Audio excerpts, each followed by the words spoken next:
When Obama became Harvard Law Review president, he never wrote a single article. Because his job wasn't to write, it was to listen. Elite families were telling him every detail of his future presidency, and he was just saying, "Yes, sir." Here's the real story. Welcome to Real Life Stories. Before diving into this incredible revelation, let us know which city you're watching from in the comments.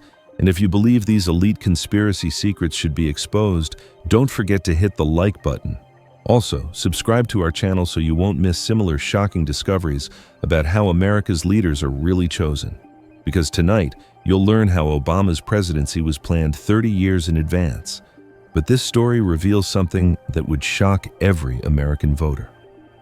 Obama's historic achievement as the first black president of Harvard Law Review wasn't about breaking barriers.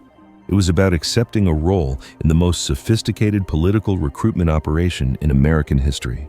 February 1990, Harvard Law School, Cambridge, Massachusetts.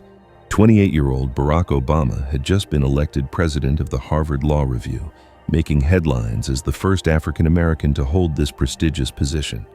The mainstream media celebrated this as a triumph of merit and diversity, but they missed the real story.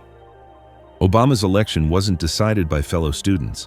It was orchestrated by a shadow network of elite power brokers who had been watching him since his Columbia University days.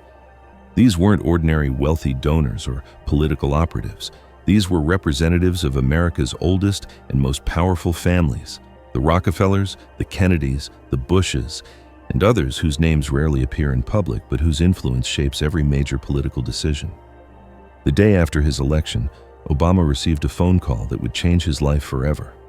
"Mr. Obama, congratulations on your historic achievement. We'd like to meet with you tomorrow evening. Grayson Hall, room 301. Come alone." March 1990, the first elite meeting.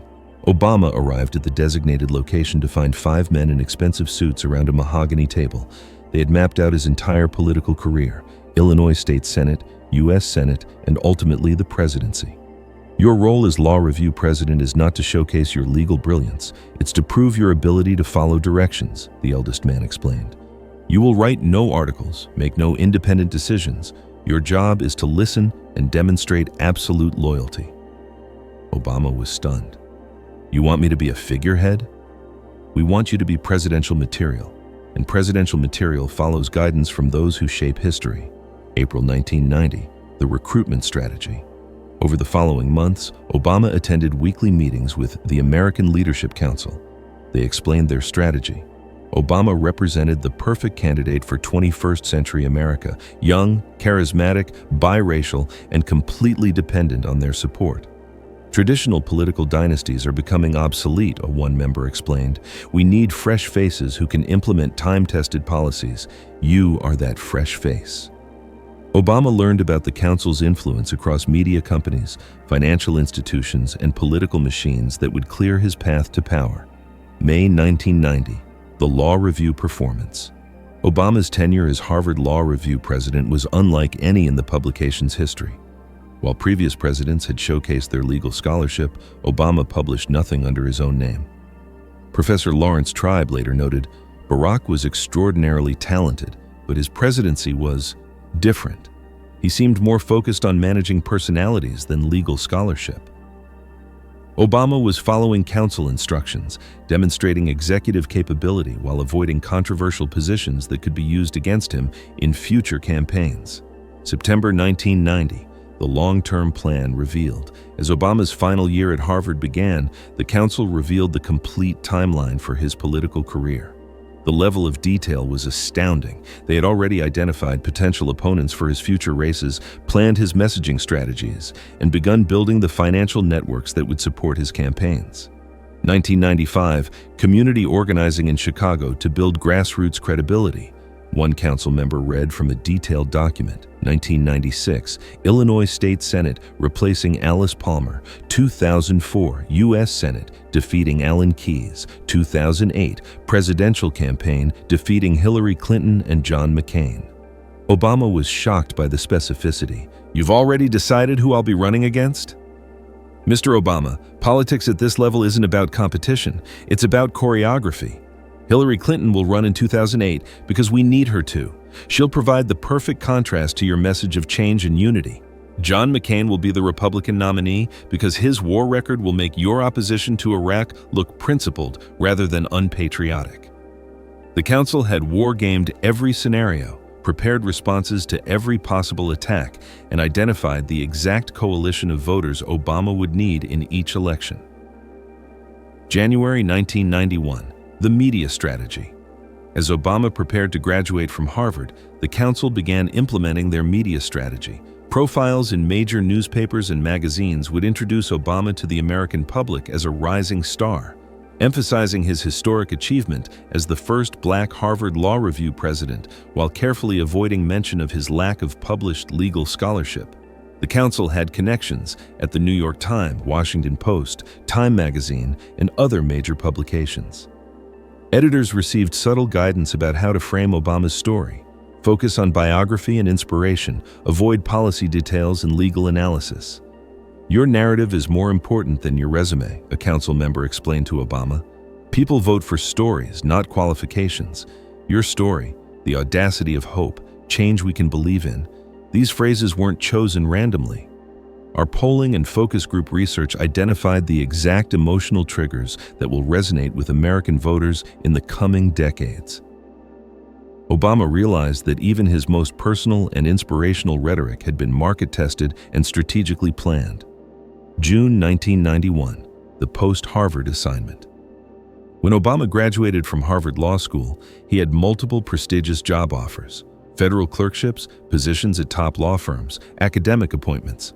The council had orchestrated all of these opportunities, but they directed him to turn them all down. Instead, Obama was instructed to move to Chicago and work as a community organizer, a role that would seem like a step backward, but was actually crucial to the long-term strategy. The American people are suspicious of elite credentials, a council member explained. Your Harvard achievement opens doors, but working with poor communities in Chicago will give you authentic credibility. You need both the elite credentials and the grassroots experience. The council had already arranged Obama's position with the Developing Communities Project, negotiated his salary, and identified the specific neighborhoods where he would work.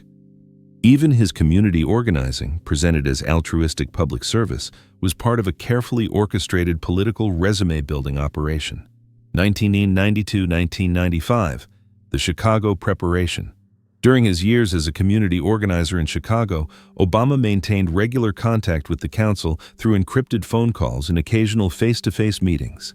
They monitored his progress, provided strategic guidance, and began building the political infrastructure for his future campaigns. The council's Chicago representatives included business leaders, union officials, and political operatives who would later become key supporters of Obama's political career. His community organizing work was real and impactful, but it was also performance, demonstrating his ability to work with diverse coalitions and build grassroots support. Most importantly, Obama's time in Chicago was used to develop his public speaking skills. The council arranged for professional speech coaches, media consultants, and communications experts to work with Obama, refining the rhetorical style that would later make him one of America's most compelling political speakers. 1995, the political launch. When Obama announced his candidacy for Illinois State Senate in 1995, every aspect of his campaign had been pre-planned by the council. His opponent, incumbent Alice Palmer, was pressured to withdraw from the race through a combination of political maneuvering and legal challenges, all orchestrated by council operatives. Obama's campaign was funded by a network of donors who had been cultivated specifically for this purpose. His policy positions were developed by council policy experts. His campaign strategy was designed by political consultants who had been working on the Obama project for years. To the public, Obama appeared to be a grassroots candidate running on change and community empowerment. In reality, he was the carefully groomed product of the most sophisticated political recruitment operation in American history. 2004, the national introduction. Obama's keynote speech at the 2004 Democratic National Convention wasn't an unexpected breakthrough. It was the planned national debut of a candidate who had been in development for over a decade. The council had arranged Obama's speaking slot, written key portions of his speech, and coordinated media coverage to maximize impact. The overnight sensation narrative was completely fabricated. Obama had been preparing for this moment since his days at Harvard Law Review. The speech's themes of unity, hope, and change weren't Obama's personal political philosophy. They were the result of extensive polling, focus group testing, and strategic analysis conducted by the council's research teams. 2008, the presidential campaign. When Obama announced his presidential campaign in 2007, he was executing a plan that had been 17 years in the making. Every major decision, from campaign staff to fundraising strategy to debate preparation, reflected the council's long-term vision. The campaign's success wasn't due to Obama's political genius or grassroots enthusiasm, though both were real factors. Success was guaranteed because the council had spent nearly 2 decades building the infrastructure, relationships, and resources necessary to elect their chosen candidate. Even Obama's opposition was part of the plan. Hillary Clinton's campaign made strategic errors that seemed puzzling to political observers, but made perfect sense if the goal was to lose in a way that strengthened Obama's narrative of hope and change. The present day.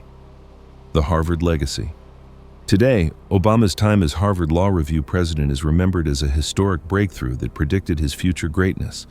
But the real story is more complex and more disturbing. Obama's Harvard experience wasn't about academic achievement. It was about recruitment into an elite network that had been planning to shape American politics for generations. His failure to publish legal scholarship wasn't a sign of modesty or busy schedules. It was evidence of his true role as a listener and follower of others' plans. The question that haunts Obama's presidency is whether he ever truly governed independently or whether he remained, throughout his time in the White House, the same obedient student who sat in those Harvard meeting rooms saying, "Yes, sir," to America's real power brokers. Obama's message to young Americans about the importance of education and opportunity takes on a different meaning when viewed through this lens. Education opens doors, but success requires understanding who controls those doors and what they expect in return. What do you think? Could America's political leaders really be selected and groomed decades in advance? Are our elections actually choices, or just different versions of the same elite agenda? Share your thoughts in the comments. Because at Real Life Stories, we know sometimes the most inspiring success stories are actually the most carefully orchestrated deceptions.